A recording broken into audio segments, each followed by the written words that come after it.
Fondation Garches, c'est une fondation qui est reconnue d'utilité publique et dont la principale mission est la recherche.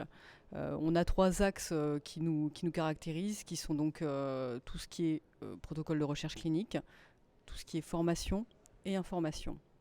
Donc en fait, la fondation, son but, c'est de se positionner en fait en parallèle de l'hôpital et de répondre à des besoins qui sont identifiés, parfois identifiés, parfois non identifiés, mais surtout non pourvus par le système en place. Donc voilà, on est toujours à la recherche et très friand d'innovation technologique, par exemple. Donc nous avons rencontré Delacour au Jardin dans le cadre de notre programme de formation.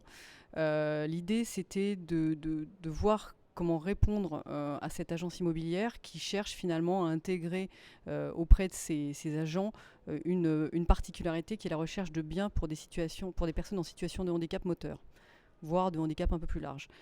Donc ils m'ont contacté pour voir comment on pouvait éventuellement travailler ensemble. Et l'idée a été effectivement de leur proposer une formation afin que les agents immobiliers soient formés et sachent exactement ce qu'est un handicap et quels sont les axes vers lesquels ils doivent diriger leurs recherches.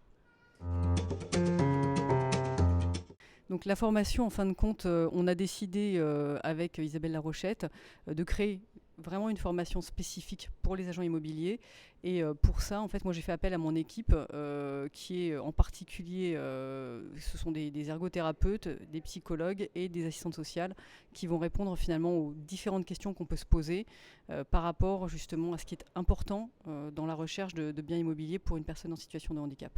Donc les assistantes sociales, elles ont pour mission finale de trouver et d'expliquer aux agents immobiliers quelles sont les aides auxquelles ont accès et auxquelles ont droit les patients en situation de handicap. Ensuite, la psychologue va intervenir plus sur l'aspect du positionnement finalement de l'agent immobilier par rapport aux patients, clients.